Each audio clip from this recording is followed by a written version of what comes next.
What do you think? Even when asked, how would I know that make up your own mind, he said. Not willing to listen to me. Thinking about how James and his friends could spend the rest of their days in Saipan without anyone disturbing them, I realized there was no longer a need to hesitate. When we returned home, we quickly started packing. Can we move right now? Yes, it's fine. They quickly arrived and started moving out our packed belongings. Then, we immediately headed to the real estate agency. I wanted to sell my house. The employee at the real estate agency was a very kind person and helped us with the procedure to sell the house on the same day. Now James had completely lost his home. My name is Kate, 43 years old. I live in an apartment in the city with my husband James. I married James 5 years ago. Because we got married late and we're not blessed with children, we don't have any kids. But still, because of James' words, life's joy isn't about just children. I'm not bound by the guilt of not being able to have children, and I am able to enjoy each day. James is 45 years old and in the prime of his working life. Lately, he's been working overtime and often comes home late. I used to work at the same company as James, but I quit when we got married. James said it's a bit embarrassing to work at the same company as my wife, so I want you to quit. And so I respected James' opinion, quit my job, and have been a housewife ever since. One day, I got a phone call from my sister-in-law who lives in the next town. It had been a while since we last spoke, and she said, I'm a bit worried about Mom. I can't go and check on her right away, so could you go and see how she's doing? My sister-in-law is a very dependable person, and she has helped me many times since I married James. She has 2 children both in junior high and high school, and they are growing up to be fine children. As for my sister-in-law's children, I can understand why they are growing up to be good kids, since she is a wonderful person who I respect. Because it was a request from my sister-in-law, of course, I hurriedly went to check on my mother-in-law the next day. You can see how wonderful my sister-in-law is if you look at my mother-in-law. I love my mother-in-law. She's a straightforward person, always logical, and has her own opinions. If something is wrong, she can correct it properly, and she cares for those around her well. I'm truly grateful to have met such a wonderful mother-in-law and sister-in-law through my marriage to James. Was shocked when I arrived at my in-laws' home and went inside. There were things scattered everywhere with no place to step and a lot of garbage. It was like a garbage house. My mother-in-law is a clean person. Something was wrong. My mother-in-law was there, not doing anything in particular among the scattered items, looking lost. I called out to her, Mother-in-law. Then the mother-in-law slowly turned to me and said, who are you again, as she stood up. Then she turned to James, who had come with me, and said, Oh, it's you, James. Welcome. We were shocked. Given the drastic change in my mother-in-law, we quickly made a hospital appointment the next day and had her examined. After several days of various tests, the results came out. She had dementia. Moreover, she required nursing care. We called my sister-in-law to my in-laws' house and had a discussion. The fact that she needed nursing care meant that we had to take care of her at my in-laws' house. My sister-in-law said, Thank you, Kate, I'll take care of the rest. But surprisingly, James opposed it. No, sis, your house is too far away and it would be hard for the kids to move here. Indeed, because my sister-in-law's house is in the next town. Her youngest child would have to transfer schools. We'll move to our parents' house and take care of her. That's okay, right, Kate? I was surprised. I didn't think James was such a responsible person. While moved by James' feelings, I made up my mind and said, Of course. Above all, it's for my beloved mother-in-law. And so the days of taking care of my mother-in-law began from this day. I moved to my in-laws' house and every day with my mother-in-law began. While taking care of the house, I also looked after my mother-in-law in all aspects, because my mother-in-law would try to go somewhere if I took my eyes off her. I always had to keep her in my sight. Even when I was doing the laundry, cleaning, or cooking, I always kept an eye on my mother-in-law. But at some point, I looked at her expression. I noticed that she seemed quite lonely. I wondered if this kind of life was enjoyable for my mother-in-law. Even though my mother-in-law has dementia, of course, she must have things that she finds enjoyable or happy. Being watched all the time by my side and being still can't be fun. I tried asking, Mother-in-law, would you like to help me hang up the laundry? Then my mother-in-law's face brightened and she said, Of course, I'd be glad to, and started to help me hang the laundry. While it can't be helped that her hands don't move well above all, she seemed to enjoy hanging the laundry. I was happy to realize that this was indeed the right answer. Since then, whether I'm cooking or cleaning, instead of just watching over my mother-in-law, I decided to do things with her. Perhaps due to this, it seems that my mother-in-law has started to enjoy moving around when it's a sunny day. Since it's a nice day today, shall we have lunch in the park? That sounds nice. It seems like it would be refreshing. We would go to have lunch together on such occasions. I never found this lifestyle to be tough. My sister-in-law always took care of the hospital drop-offs and pickups, and her 2 children often came to see my mother-in-law. However, there was one person who was not cooperative at all. That was James. Initially, it was James who said, "We will take care of my mother." But James didn't help at all. Even when I reported things that happened with my mother-in-law during the day, James would listen with a bothered look, giving dull responses. Even when I asked him for a little help, he would say, "I'm tired from work. Why do I have to get tired at home too?" Recently, James has been coming home late due to overtime, so he might indeed be tired, but I wish he would help a little. Even when he comes home, he doesn't talk to his mother at all. Even when I ask him, "Next time, I think we should do this for mother-in-law. What do you think?" he would say, "Why should I know that? Decide it yourself." And he doesn't listen to the conversation. Given the situation, it feels like James is just coming home from work to sleep. One day, James didn't come home even when it was already 11 p.m. Recently, he often said he was working overtime and would often come home past 11, so I assumed it was the same case that day and went to bed earlier. However, for some reason, I had trouble falling asleep that night. Before I knew it, it was already past midnight. I was wondering why James was late when I heard the sound of a car outside. I found it strange to hear a car at this hour, so I looked out the window and saw James getting out of a car. And then I saw a woman in the driver's seat. The moment they got out, James and the woman were laughing happily, and unbelievably, they kissed. I had unconsciously taken a picture of the moment with my phone, and I was amazed at myself. Our house has a bedroom on the first floor. The distance from the bedroom window to the car wasn't too far, and the picture captured the scene perfectly. The shock was such that my hands wouldn't stop shaking. When I heard the front door open, I hurriedly got back into bed, and that picture would be my trump card later. From that night on, I began to watch his behavior more carefully.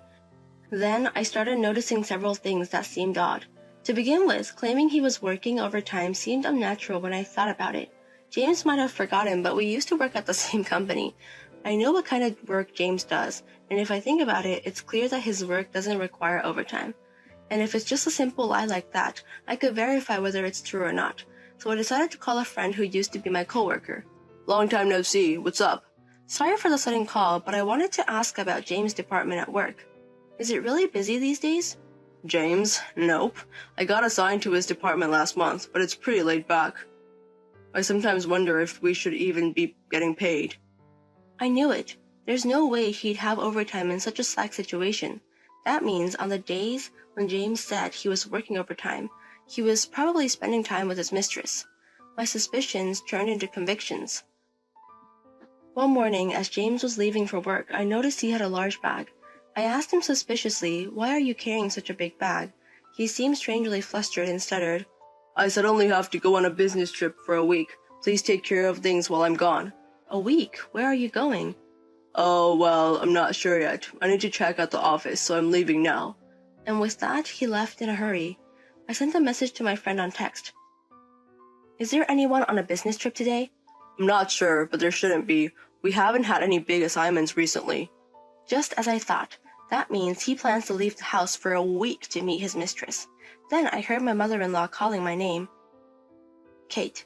And then she showed me a piece of notepaper. On it, written in James' handwriting, was a name that seemed to be a hotel, a phone number, and the dates and room numbers for today and tomorrow. This paper came out of James' pocket before I washed his clothes the other day. If I had known, I would have given it to you sooner. I'm sorry, Kate, on behalf of James." "So you also knew about James?" "Kate, you can't just let this slide. James must be given a fitting punishment. There's no time to wallow." My mother-in-law saying so was just like she used to be before she developed dementia. Seeing her so assertive after such a long time really got me fired up. Yes, I won't forgive him no matter what. First, taking into account my mother-in-law's opinion, we decided to call my sister-in-law.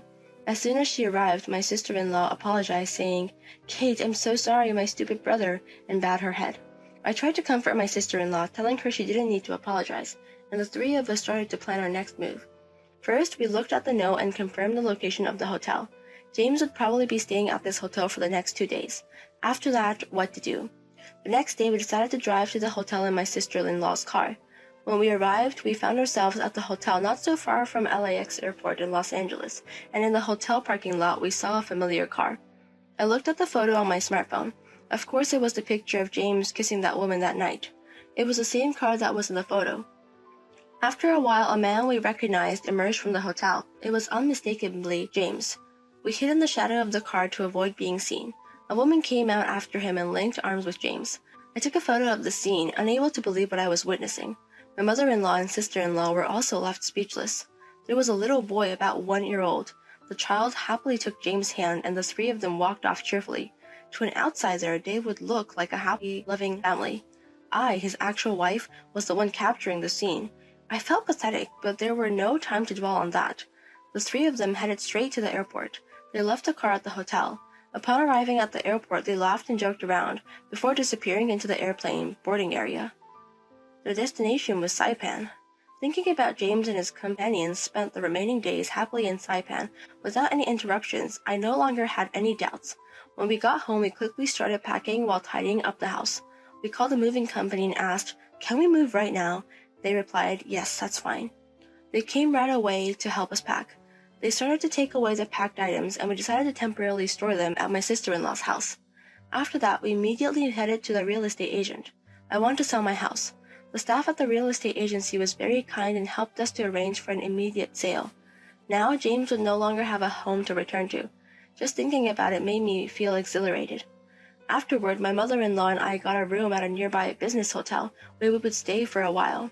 After those plans had settled down, there was something I had to confirm, so I went to the city office. The child that James and his mistress were with, was it James' child? I came to check James' family register to confirm this. If he has acknowledged a child, it should be recorded in the family register. And indeed, on the paper handed to me at the reception, the unknown child's name was recorded as James' son. James had indeed told me that children are not the only joy in life, but did James want a child? Because he couldn't have a child with me, did he cheat and have a child with someone else? Even if I think about it, only he would know, but my mother-in-law said, I couldn't just let this go and cry myself to sleep. I will never forgive him. 7 days later, a call came in from James to my smartphone. "Hey, where are you? I can't unlock the door and get in." Well, that's to be expected since I've already sold the house. What? What are you talking about? Congratulations on your 5-night, 6-day trip to Saipan. It must have been fun. With the three of you, wasn't it? I wonder if it made for good memories. Huh? I could tell James was frozen on the other end of the phone. I continued, Your home is no longer there. We've moved and sold it. You should go home to the woman and the child you have.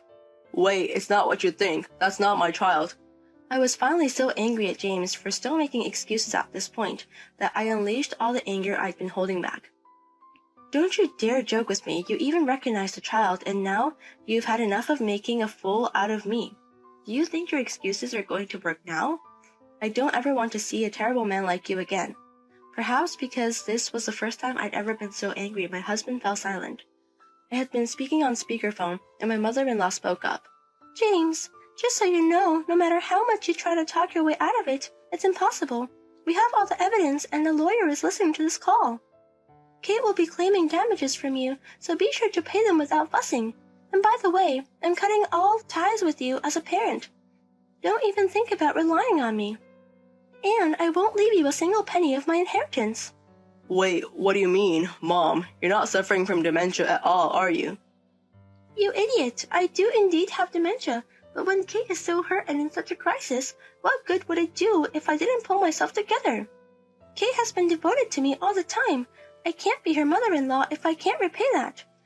Hearing these words, I couldn't help but tear up. Even though my husband treated me so terribly, I truly believed that having met such a kind mother-in-law and a supportive sister-in-law who were always there for me was truly a blessing. I was the happiest bride. After that, James paid me the $57,000 in compensation that I had requested all at once. Although it was quite a large amount, thanks to the great work of my lawyer, we managed to get him to pay the full amount. The photos that served as evidence were definitely useful, but what was most effective was indeed the existence of a hidden child. The fact that I couldn't have a child was one of the reasons, but thinking about it now gives me a complicated feeling. I reported all the intricate details about James' affair to his company, and he became the talk of the town there. However, the rumors weren't good ones, so everyone from his colleagues to his bosses looked at him with cold eyes. Even so, having paid the compensation and depleted his savings, he couldn't afford to quit his job, and it seems that he is now miserably working every day at the office, shrinking under everyone's contemptuous gaze. His mistress turned cold on him when his savings ran out, and it seems he is not even allowed to see his child, but he still has to pay child support, so it seems his life is pretty tough both financially and mentally. The eldest child of my sister-in-law got accepted into a university and started living alone. As a result, my mother-in-law started living with my sister-in-law.